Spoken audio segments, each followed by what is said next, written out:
Your personal narrative is one of the most powerful tools you possess, yet most people hand it over to others without even realizing it. Imagine a situation where someone twists your words, paints you in a negative light, or labels you unfairly.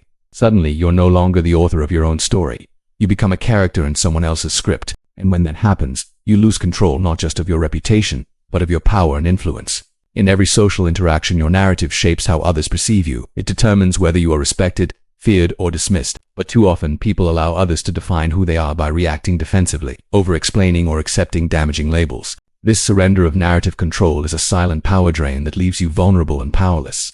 If you want to reclaim your power and command unshakable respect, you must learn to control your narrative fiercely.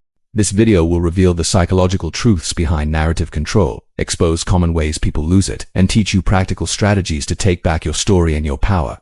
The question is, will you let others write your story, or will you become the sovereign author of your own life? Narrative control is the foundation of true power. The stories we tell about ourselves and the stories others tell about us shape how we are perceived, how we influence, and ultimately, how much respect we command.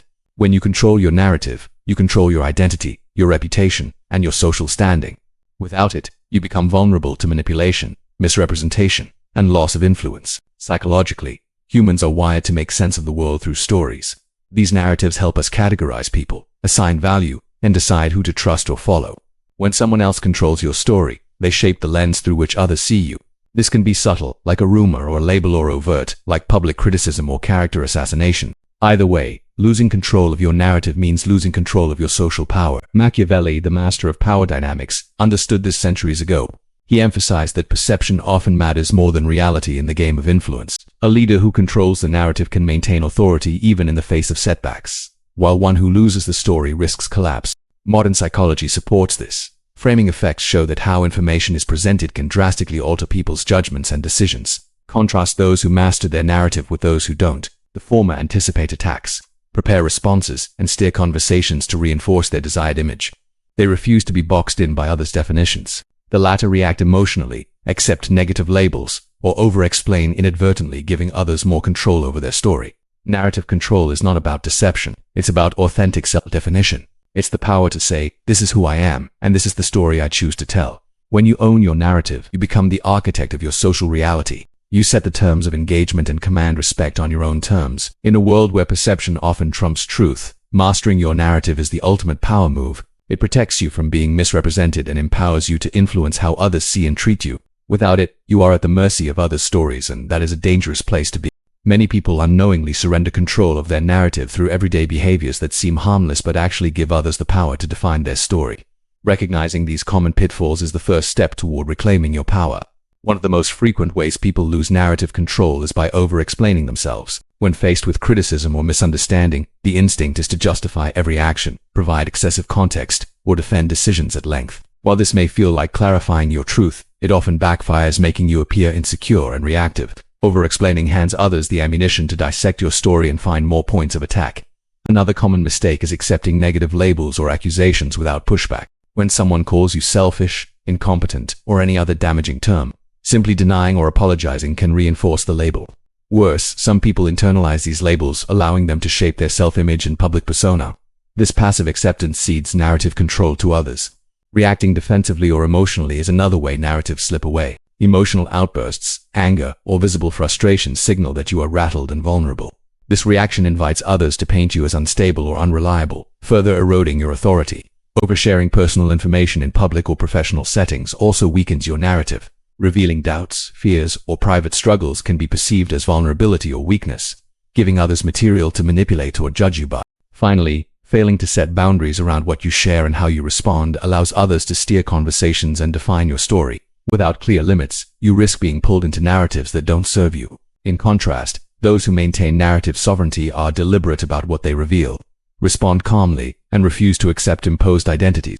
By avoiding these common mistakes, you protect your story and keep your power firmly in your hands. Refusing the victim role is the first and most crucial step in reclaiming control over your narrative. When you accept the victim label, whether imposed by others or self-adopted, you surrender your power and allow your story to be dictated by external forces. Victimhood is a trap that keeps you reactive, powerless, and defined by circumstances rather than your own choices. Many people fall into this role because it feels familiar or even comforting. Playing the victim can elicit sympathy, deflect responsibility, or explain away failures. but in reality it undermines your authority and respect. When you position yourself as a victim, you signal to others that you lack control over your life, and that your identity is shaped by what happens to you, not by who you are. To refuse the victim role means to take radical ownership of your story, including your flaws, mistakes, and setbacks. It's about shifting from a mindset of "why is this happening to me?" to "what can I do about this?" This shift transforms you from a passive recipient of events into an active architect of your life. Practically, refusing victimhood involves reframing accusations and labels. When someone tries to paint you as weak, selfish, or incompetent, don't accept the narrative. Instead, challenge it by asking questions that expose their motives or by calmly redirecting the conversation. For example, if accused of selfishness, you might respond, "What makes you feel that way?" Or "How do you define selfishness in this context?" This tactic puts the accuser on the defensive and reasserts your control. Psychologically, owning your narrative builds resilience. You stop seeking external validation and start defining your worth internally. This mindset is what separates those who are easily manipulated from those who are untouchable. Remember, refusing the victim role is not about denying reality or suppressing emotion. It's about choosing how you respond and refusing to let others write your story for you. When you fully embrace this principle, you reclaim your power and command respect on your own terms. Strategic reframing is a powerful tool to regain control over your narrative by shifting the meaning of its situation or accusation in your favor. Instead of reacting defensively or accepting negative labels, you actively reshape the story to highlight your strength, wisdom, or advantage. This technique not only disarms critics but also positions you as the one who controls the conversation. At its core, reframing involves taking an attack or criticism and turning it into an opportunity. For example, if someone accuses you of being too aggressive, instead of denying it, you might say, "I prefer to call it decisive leadership." This subtle shift changes the narrative from a negative trait to a positive quality, forcing others to reconsider their judgment. Strategic reframing requires calmness and confidence.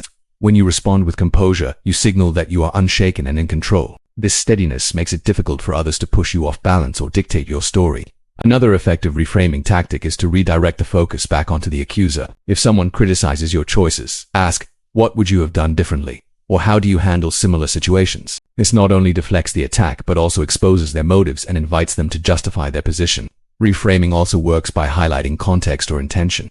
If accused of selfishness, you might respond, "I'm focused on ensuring success for everyone involved." This reframing clarifies your true motives and challenges the simplistic label. Remember, strategic reframing is not about lying or manipulation. It is about asserting your perspective and refusing to be boxed into others' limited views. It is a way to reclaim your narrative by showing that you define the meaning of your actions, not your critics. Mastering this skill transforms you from a passive target into an active storyteller, commanding respect and steering social dynamics on your terms. Setting clear boundaries and controlling the flow of information are essential strategies for maintaining control over your narrative and protecting your power. When you freely share everything about yourself or respond to every provocation, you give others the tools to shape your story and often, not in your favor. Boundaries act as a filter, deciding what parts of your life, thoughts, and emotions are shared publicly and what remains private. Oversharing, especially in vulnerable moments, can expose weaknesses that others may exploit. It also invites unsolicited opinions and judgments that can distort your narrative. Controlling information means being deliberate about what you reveal and when. Powerful individuals understand that mystery creates respect. When people don't have full access to your inner world, they are more likely to project respect and curiosity rather than judgment. This selective disclosure keeps you in a position of strength. Verbal boundaries are equally important. Learn to say no or "I prefer not to discuss that" without guilt or over-explaining. This signals that you are in control of your story and not obligated to justify yourself to everyone. It also prevents others from steering conversations into territory that undermines your narrative.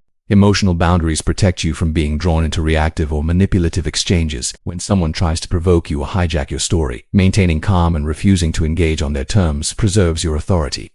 Remember, setting boundaries is not about building walls to isolate yourself, but about creating a space where your narrative remains yours. It's about choosing what to share, with whom, and how, so that your story reflects your truth, not others' agendas. By mastering boundaries and information control, you safeguard your reputation, maintain your dignity, and ensure that your narrative remains a source of power rather than vulnerability. Reclaiming your narrative is not a one-time event. It's a daily practice that requires awareness, discipline, and intentionality. By consistently applying key strategies, you can protect your story from being hijacked and build a reputation grounded in your own terms. Start by becoming mindful of your language. Pay attention to how you describe yourself and your experiences. Use confident, assertive language that reflects the identity you want to project. Avoid self-deprecating remarks or phrases that invite pity or judgment.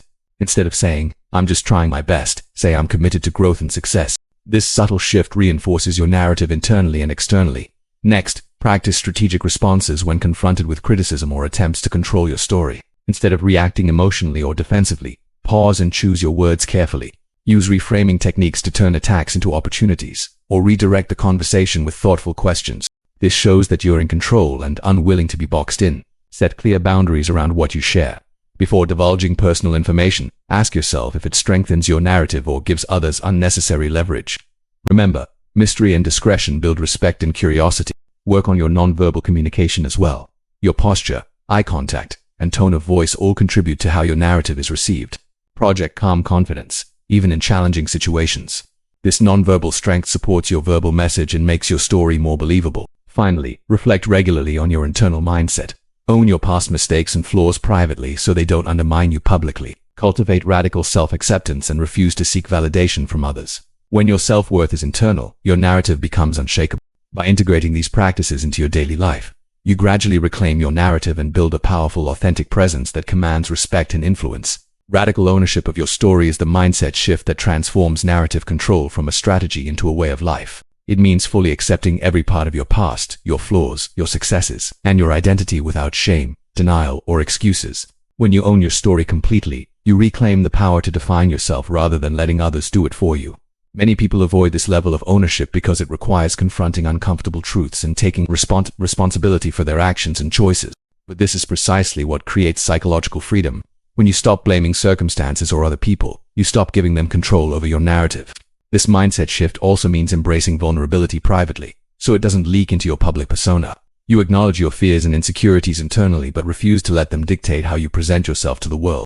This balance between honesty with yourself and strength in public is the hallmark of true power.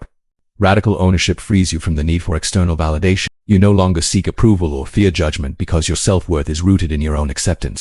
This internal sovereignty makes your narrative unassailable.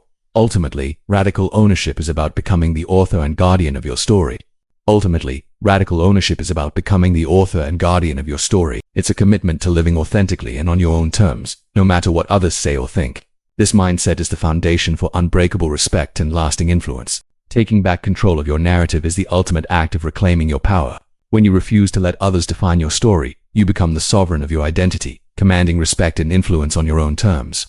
Remember, every word you speak, every reaction you show, shapes how the world perceives you. Mastering this is not just about defense, it's about actively crafting the story you want to live. Now, it's your turn.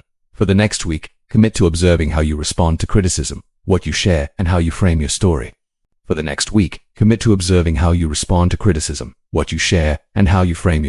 Practice strategic reframing, set clear boundaries, and refuse the victim role. Watch how your presence shifts and how others begin to respect the narrative you control. If you're ready to step into this power, subscribe and join a community dedicated to mastering influence and narrative control. Your story is yours, take it back.